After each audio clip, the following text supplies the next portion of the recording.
19 years before the Battle of Yavin, the Galactic Republic, which stood for over thousands of years, would fall to the rule of the Sith. The Clone Wars would be the tipping point, splintering the Republic's guardians, the noble Jedi Knights. 33 years before the Battle of Yavin, Ahsoka Tano was discovered by Jedi Master Plo Koon on the planet Sheely. Like all Jedi younglings, she would live out her childhood on Coruscant in the Jedi Temple. During the Clone Wars, Yoda appointed her to the infamous Anakin Skywalker, a test for both the Padawan and the Master.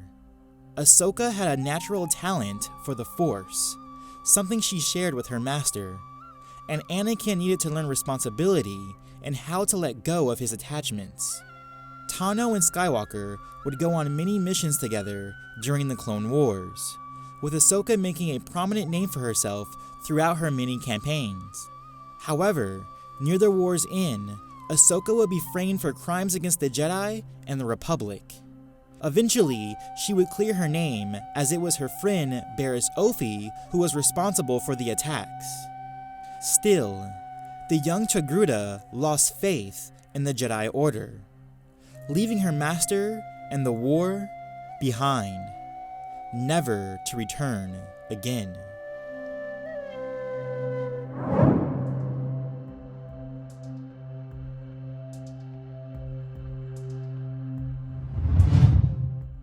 Once the Galactic Republic devolved into the Galactic Empire, the galaxy was thrown into a police state.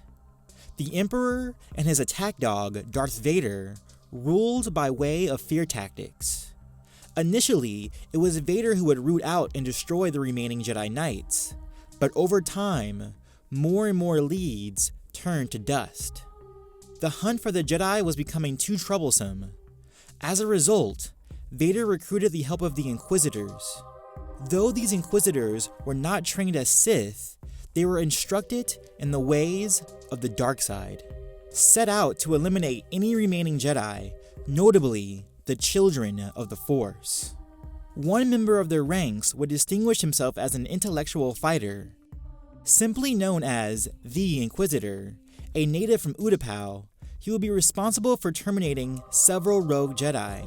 His wit and mind were unmatched until he met the former Jedi apprentice, Kanan Jarrus. Though he initially held an upper hand over the former Jedi, as he usually did, he would eventually be defeated by Kanan during a rescue mission over Mustafar.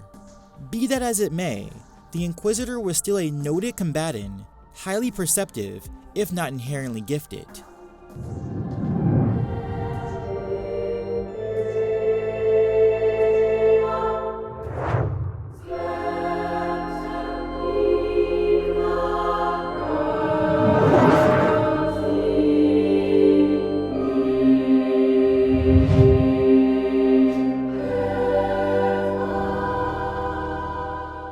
As with most of my Versus videos, I'll be examining these characters at their primes. Specifically, I'll be looking at Ahsoka during the Clone Wars, notably the end of the Clone Wars. For the Inquisitor, his prime will be during the events of Rebels Season 1. At the age of 16, Ahsoka Tano stood at around 5 feet 3 inches tall. As a teenage Togruta, she would have a lot of dexterity. In combat, she favored flips and speedy dodges over strength-based attacks, often using acrobatics to outmaneuver her opponents. Through her force augmentation, she could bolster her agility, becoming a whirlwind of combative speed and swift evasion. The Inquisitor was a middle-aged Padawan male, standing at around 6 feet 6 inches tall. His species was very tall and lanky, their skin pale, their teeth sharp. Force users often use their powers to augment their agility and speed. Likewise, the Inquisitor would be reliant on his use of such abilities, augmenting his flips and somersaults. Though his species was not noted for dexterity, he still was rather competent. Ahsoka's greatest strength would be in her biology. All Togrutas had hollow montral headtails, which allowed them to sense movement around their proximity. However, according to the Clone Wars visual guide, a Togruta's headtails did not develop until the end of their adolescence. This would not make much of a difference for Tano, as she was nearly a full-grown Togruta, but it is still worth noting. She would have extended senses for her surroundings, but not to the extent of someone of her species like Shaak Ti. Still, Ahsoka's youthful dexterity and natural biology, coupled with her force perception and force augmentation, made her a more than competent physical opponent.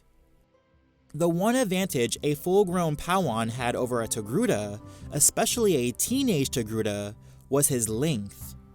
The Inquisitor would definitely be able to leverage more reach and extension. However, I am not sure that will come into play. Length was well and good as long as you were fast enough to catch your opponent. While there is an argument for the Inquisitor's speed being enhanced by his rotating lightsaber, this round is purely an examination of their natural physical abilities. When comparing the two, the physical round would certainly be a contention of speed and agility. When comparing their strength, the Inquisitor doesn't have much to go off of, aside from a few blade locks with Kanan, but Ahsoka did contend with several Trandoshans hand to hand, a species noted for their strength. Even so, most of Ahsoka's and the Inquisitor's victories and defeats derived from their achievements with speed and agility. Due to Ahsoka's natural biology and her force augmentation, I would have to side with the Togruta for a slight majority. The Inquisitor was certainly fast, but he would be marginally less agile and aware. In short, the Inquisitor merely adopted dexterity. Ahsoka was born in it. Ahsoka Tano gets the slight edge for her physical abilities.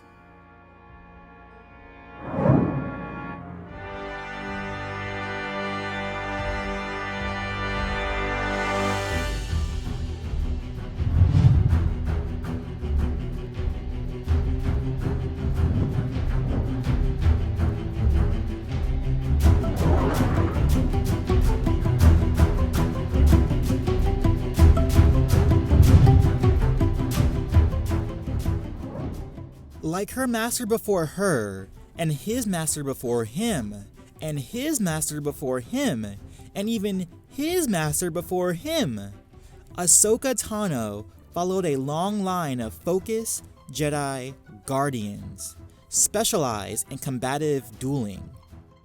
Though she was a focused duelist, that did not deter her abilities with the Force. While competent with the dark side of the Force, the Inquisitor was not trained as a Sith. Instead, he was trained more as an acolyte. His Force abilities were rather standard, capable of Force pushes and pulls. Though he was not hindered by a focused lightsaber discipline, his Force abilities were not that impressive. On the other hand, Ahsoka was quite gifted in the ways of the Force.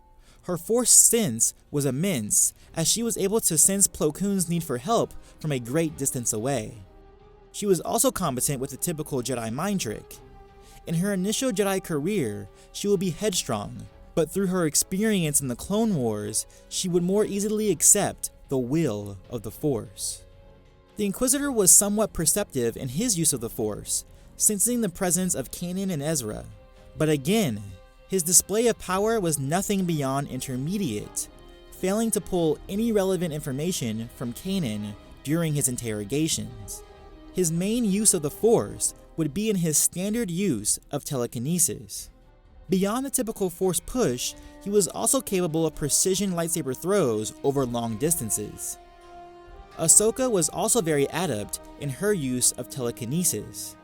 This would make sense. Her mindset was combat-centric, and the use of telekinesis was often applied in combative situations. She was able to land Force pushes on Asajj Ventress and General Grievous, two warriors known for their evasive speeds. Tano has also showcased precision with her telekinesis, parting a group of droids away. She has also displayed power, holding a Trandoshan bodily with her telekinetic grasp. As stated before, the Inquisitor's use of the Force was rather standard. What's more, his Force wall left a bit to be desired, penetrated and held in place by a rusty Kanan. Granted, he was caught off guard. With that in mind, I would find it very likely for Ahsoka to do the same, if not more, capable of holding the Inquisitor entirely in her telekinetic grip. As it stands, the Inquisitor was only an intermediate user of the Force at best, while Ahsoka was at least very adept. Tano's use of Force augmentation, Force sense, and standard Force pushes and grips all outshine the abilities of the Inquisitor. That being said, I give the edge to Ahsoka Tano for her Force abilities.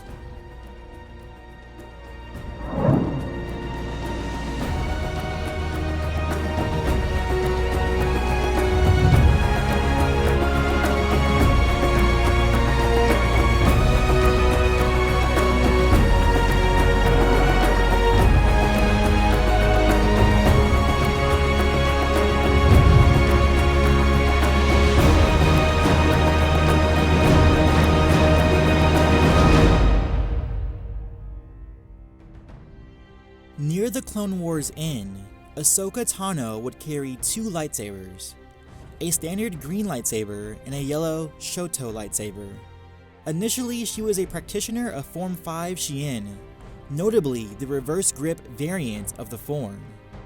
Xi'an was a lightsaber form dedicated to blaster deflection, redirecting blaster bolts back at the caster. This will be particularly beneficial to Tano during the Clone Wars, as most of her foes were blaster-wielding droids. With the insistence of her master, Anakin Skywalker, she will begin training in Form 5 Jim-So with a standard grip. Jim-So held the same principles as Xi'an, but instead of deflecting blaster bolts, it was dedicated to deflecting lightsabers. The Inquisitor would carry a very interesting lightsaber. The hilt was a ringed emitter, which could be used as a single-bladed or double-bladed lightsaber, outfitted with standard red crystals. What I find most interesting about his lightsaber is that it seemed to be used by all the Inquisitors employed by Darth Vader and Palpatine. I believe the Inquisitor's use of this weapon would directly inform his combat style. Due to his weapon type and the enemies he would face, I believe he was a practiced user of Form 6 Niman with a specialization in Form 2 Makashi. Since he would be facing many Jedi in his hunt throughout the galaxy, I believe Niman would be best suited for his needs. What's more, he seemed to have a knowledge of all the forms of classical lightsaber combat. His knowledge was so extensive that he could pinpoint not only the form a Jedi used against him, but which master specifically used the form. This does not necessarily mean the Inquisitor was a masterclass duelist, but it did bode well for at least a fundamental application of the classical forms of lightsaber combat. Niman was essentially the mixed martial arts of lightsaber combat. Of the forms, it was neither the fiercest nor the fastest, but it was certainly the most versatile. It was a jack-of-all-trades form, the user being good at many things, but not great at any one. This aligned perfectly with the type of enemies the Inquisitors were intended to fight: high-level Padawans and low-level Jedi Knights, those who survived Order 66 or were re-emerging across the galaxy.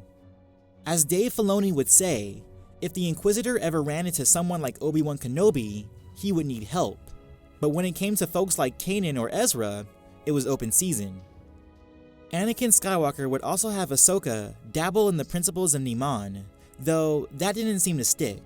Even with her master's training, it would seem that Ahsoka would take a different route in her lightsaber training. Ahsoka's main focus in lightsaber combat would be in Form 4 Ataru, also known as the Aggression Form. Ataru was originally designed to refit the weaknesses of Form 3 Surisu, that weakness being that Surisu had no offense at all.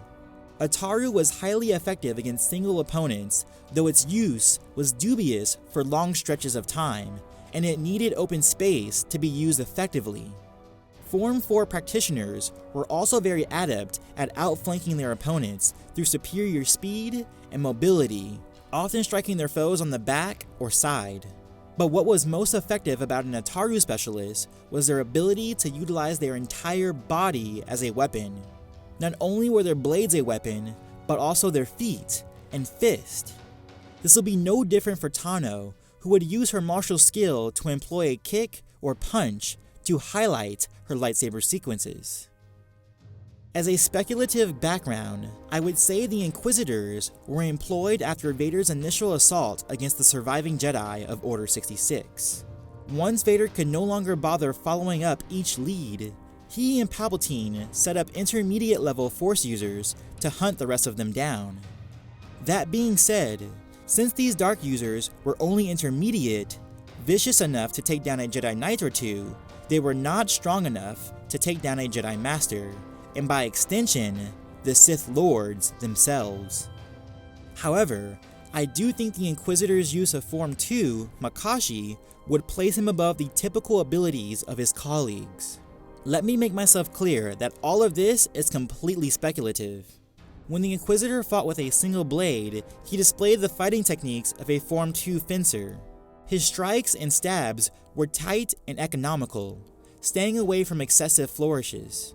His use of Makashi would also make sense in the context that most of his opponents would be lightsaber-wielding foes, and the Inquisitor would want to leverage his long arms.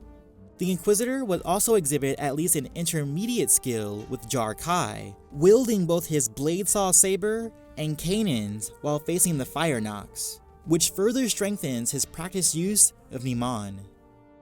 Ahsoka would also extend her proficiency with Ataru to her specific training in Jar Kai. When it came to combat speed, the Jar Kai variant of Ataru was nearly unmatched, especially since Tano used a Shoto.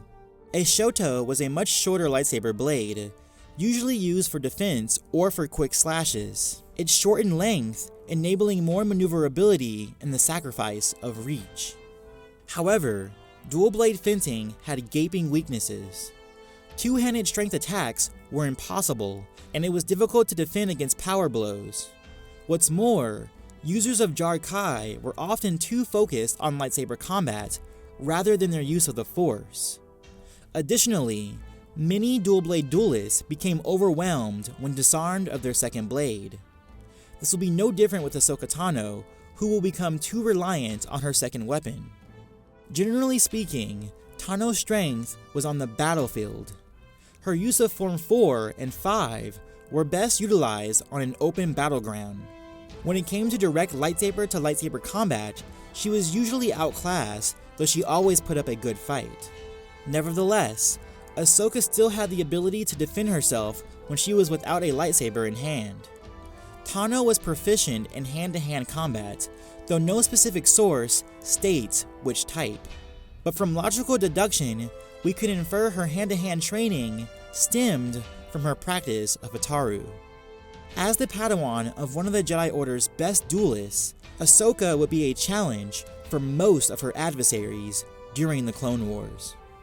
For me, the Inquisitor's weapon would tie his overall fighting style all together. Starting with his single blade, he would attempt to end the fight quickly through the use of Makashi. When that did not work, or his opponent proved to be more than a novice, he would make use of his double blade, adapting the principles of Niman. And if all else failed, he would adapt a more unorthodox approach to Niman, utilizing his lightsaber like a blade saw. Since he was not a strong enough Force user to significantly augment his speed, the mechanical use of his hilt would supplement his deficiencies. Though the Inquisitor was not substantially gifted in the Force, his greatest asset was his mind, using it to analyze his opponents. The use of his chosen form was a way for him to exploit his opponent's weakness. In addition, there is an argument that the Inquisitor made use of Dune Mach tactics to whittle down his opponent. Dune Mach, of course, was psychological warfare, used to exploit the doubts and hesitation in an opponent. The Inquisitor would exhibit such tactics against Ezra and Kanan in almost every fight they engaged in. In short, and I quote from the Ultimate Star Wars Guide, his fighting skills are not as potent as his analytical skills. Really, it's too close to call this round for either duelist. Their advantages would come from different avenues. Tano certainly has an upper hand in speed and agility, but the Inquisitor has extensive knowledge and length. I really do see these two as on par. Ahsoka was possibly the top apprentice of the Clone Wars, and the Inquisitor frequently fought those of her skill level.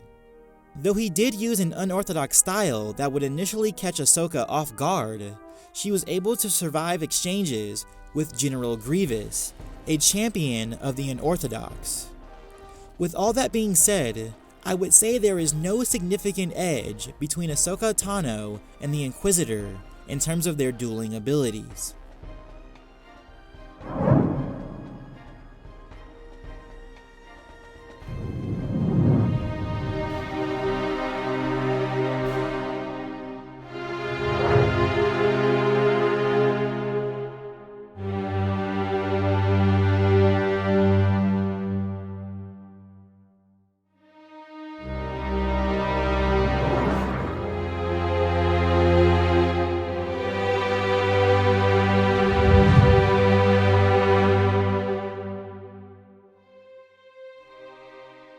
The fight between Ahsoka Tano and the Inquisitor is sort of perfect. Tano was a very talented padawan, able to contend with low-level knights, and by extension, the Inquisitor was set out to fight foes of such caliber. Though Ahsoka was more talented with the Force and more agile, the Inquisitor's extensive knowledge of lightsaber combat and the use of an unorthodox weapon may throw the young padawan off. Let's set up this fight. Let's say it takes place in the hangar of Geonosis. As a final tally, I would say the advantage to the victor goes 6-10. The following is a hypothetical battle of one majority victory. The fight would start off somewhat composed. Ahsoka would come into the fight defensively, using her matured Jedi calm to assess her opponent. In a similar fashion, the Inquisitor would do the same, poking at her defenses with fencing thrust, testing her speed. Ahsoka would keep up, using her Shoto as a shield and her standard lightsaber as a retaliation to the Inquisitor's stabs. Once the Inquisitor pinpointed Tano's style, figuring she was an Ataru specialist with Form 5 tendencies of counterattack, he would adjust his lightsaber to its double-bladed function. Ahsoka would match his every move, using her dual blades in perfect tandem. However, the Inquisitor's added blade would begin to tax her own counters. In an attempt to gain leverage, she would chain in knees and kicks into her lightsaber moveset.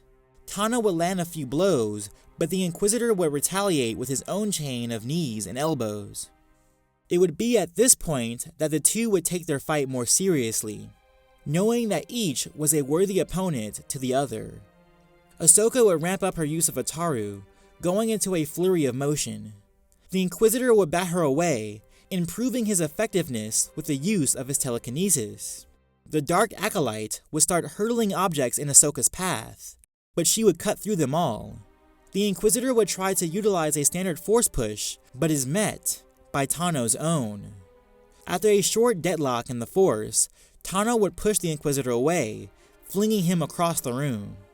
The Inquisitor would fall on his back, surprised by Ahsoka's strength. Brushing off the dust off his shoulders, he would probably comment on Tano's power, attempting too much to throw off her confidence. In his next attack, his telekinetic throws would be more strategic, aiming for Tano's limbs and joints, rather than her torso. He would get in a few hits, but nothing would do much damage, and he would know this. His judicious use of the Force would only serve as a distraction, while he activated the blade saw function of his lightsaber. Ahsoka would be caught completely off guard, nicked on her shoulders or tendrils in the initial assault. The Inquisitor will pull out every trick he could, somersaulting overhead, sweeping in a few kicks, using the Force as a hindrance to Tano. The rapid use of the Inquisitor's lightsaber would put Ahsoka in a corner. The young Togruta would be unable to muster a force push in the lightsaber's wake. But Tano would remain calm, adjusting to the Inquisitor's new weapon. Like a true servant of the light side of the Force, Ahsoka would wait for the right opportunity. Instead of trying to press her own offensive flurry, she would redirect the Inquisitor's attack, using her natural biology and her trust in the Force to sense his strategies. After several minutes of dueling, The favor would fall from the Inquisitor to Ahsoka. The Inquisitor was skilled, but he was not as strong in the Force as Ahsoka. What's more, the use of his rotating saber would take away his prime advantage over Tano, his length and leverage. Once he had no more tricks to pull, Ahsoka would recuperate and begin leveraging her own offensive.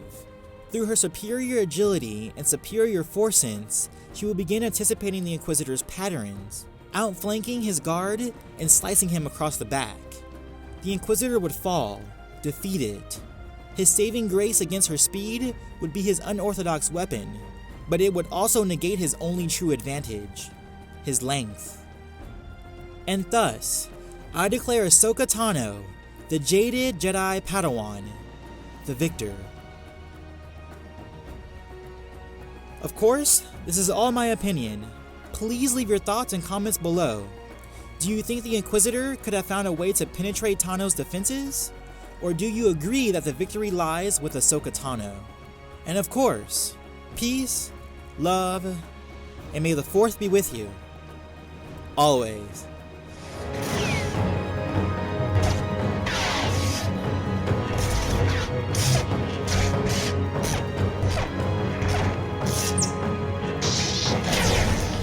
I was interested to see how two of the top Dark Lords of the respective universes would work off each other. How the Force matches up against good old magic.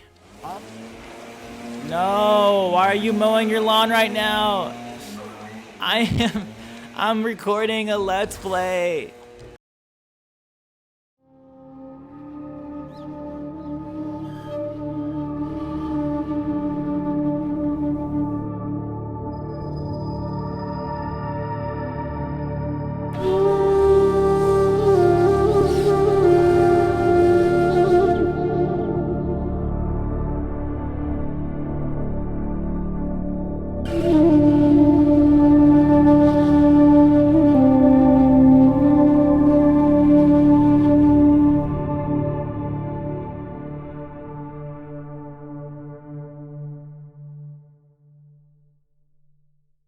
I would say there is no significant edge between Ahsoka Tano and the Inquisitors. The Inquisitor would also exhibit at least an intermediate skill, wow,